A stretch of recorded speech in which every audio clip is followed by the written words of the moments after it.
yang antum miliki. Seindah apa antum membuat sebuah bangunan tempat tinggal antum sama keluarga antum, tapi kita semua harus tahu tempat balik kita sama. Mau orang paling kaya di muka bumi ini, mau orang paling berkuasa di Indonesia ini, jabatannya paling tinggi di negeri kita, presiden, yang sekarang semua berebut untuk jadi presiden, nanti akhirnya akan ada di lubang itu, sama dengan tukang sampah.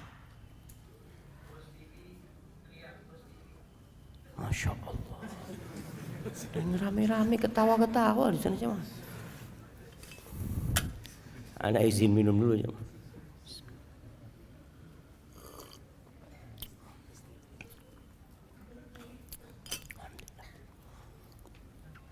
Orang yang paling kaya, yang naik Mercy, naik mobil paling mahal, nanti sama dengan orang paling miskin di muka.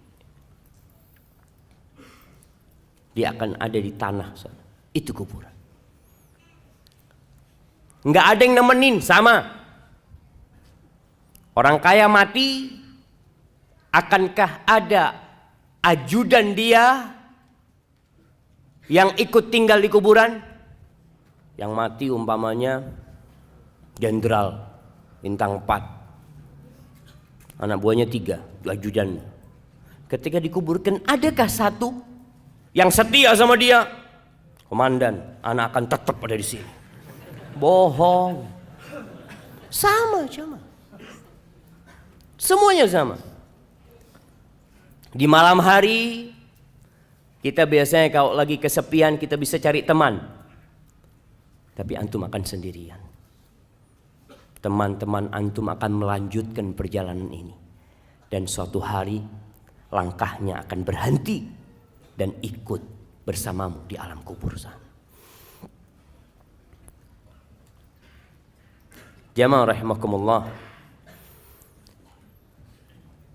Kalau kita melihat dahsyatnya kuburan, walaupun kalau kita ngelihat dari luar biasa-biasa aja sih Ustaz. Seorang tabi'in yang bernama Ubaid ibn Umair, dia pernah berkata, innal qabra la yaqulu, kuburan itu akan berbicara. Kita tahu bahwasanya jari-jari kita akan berbicara. Tempat-tempat sholat kita akan menjadi saksi. Kata Ubaid bin Umair mengatakan, innal qabra la yaqul ya ibna Adam. Dia akan mengatakan kepada anak Adam, wahai anak Adam, madza a'datta li? Apa yang sudah engkau persiapkan untuk aku? Alam ta'lam anni baitul ghurbah. Apakah engkau enggak tahu aku ini rumah pengasingan? Wa baitul wahdah, rumah tempat sendirian engkau di sini nantinya. Wa baitul akala wa baitud dud, tempat serangga-serangga, tempat cacing, segala macam. Ini loh kuburan. Dia ngasih tahu sama kita apa yang kau persiapkan. Kalau kita lihat manusia sibuk membangun rumahnya, kamarnya, jangan rumahnya, dia punya rumah. Oke, biasa rumahnya, dia punya kamar, dia hiasin, dia bikin keramik khusus, dia pasang wallpaper, tiap tahun diganti wallpapernya, dia pasang AC. Karena dia ingin nyaman di situ. Dan kuburan udah kasih tahu, aku ini tempat sendirian, nggak ada siapa-siapa engkau di sini. Engkau persiapkan apa yang kau persiapkan untuk sendirian di sini?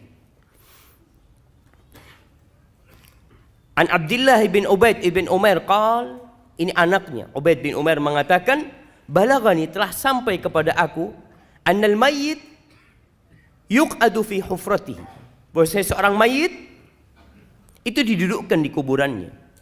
Dan dia mendengar suara orang-orang yang mengantarkan dia pulang. Masya Allah. Mati lampu.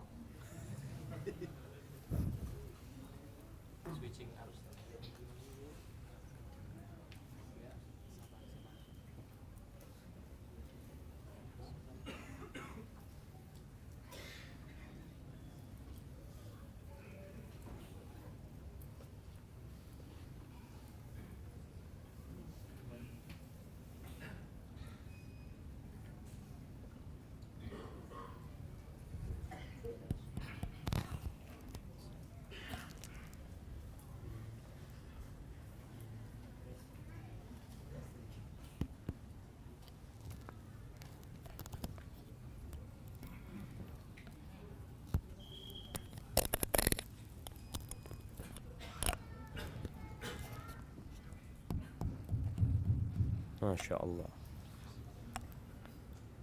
Sampai mana? Sampai kuburan. Akhirnya kuburan itu berkata kepada orang yang ada di dalamnya, wayahak ibnu Adam, celaka engkau Adam, dengarkan itu. Alaysa qad hudzirtani wa hudzirta dhiqi. Engkau kan udah dikasih tahu, aku ini tempat yang sempit loh. Engkau itu diperingatkan tentang aku, bahwasanya aku baunya busuk. Engkau udah tahu ini tempat yang menyeramkan. Hadza ma a'adtu laka. Ini yang aku siapkan untuk engkau di sini di kubur. Terus yang kau siapkan apa? Umar bin Abdul Aziz rahimahullahu taala, kita tahu seorang khalifah yang zuhud. Yang sebelumnya dia orang yang kaya raya, yang mewah hidupnya. Tapi di akhir hayatnya Allah berikan hidayah kepada Umar bin Abdul Aziz, sehingga dia menjadi khalifah yang adil, yang disegani, yang zuhud. Ketika menjadi pimpinan tertinggi umat Islam, awalnya dia hanya gubernur kota Madinah, kemudian jadi pemimpin tertinggi umat Islam pada waktu itu, yang ibu kotanya di Damaskus. Semoga Allah melepaskan Damaskus dari tangan orang-orang Syiah.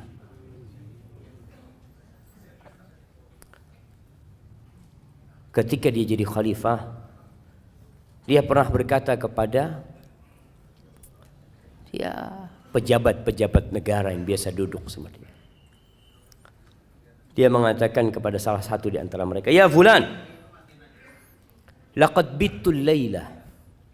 Aku tadi malam bermalam atafakkar fil qabri wa sakinihi. Aku bertafakkur, memikirkan tentang kuburan dan orang yang tinggal di kuburan. Innaka law ra'aital mayyit ba'da thalathin fil qabr.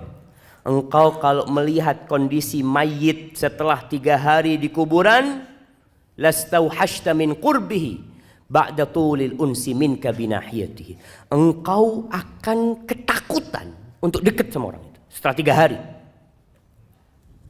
Padahal ketika hidup engkau kepingin dekat sama dia, duduk sama dia. Tapi setelah dia mati 3 hari, bongkar kuburannya, akan tercium aroma yang begitu menyengat. Mungkin akan melihat belatung-belatung yang ada. Engkau tidak akan lagi mau dekat sama dia. Padahal dulu teman baikmu dia. Wala ra'aita baitan tajulu fihil hawa.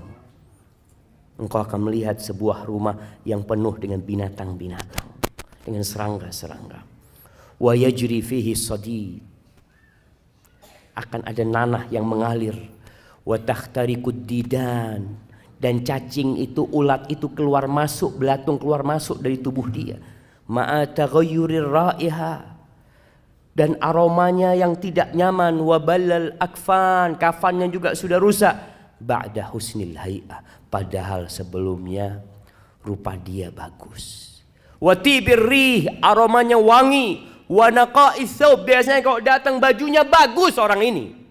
Datang kajian kita tahu, Masya Allah bajunya bagus, bisa duduk di sampingmu.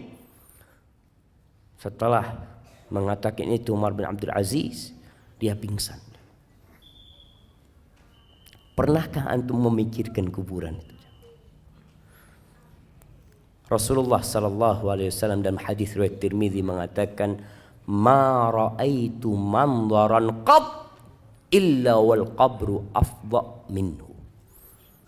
Tidak pernah aku melihat sebuah pemandangan melainkan kuburan itu lebih menyeramkan dari semua yang kau lihat.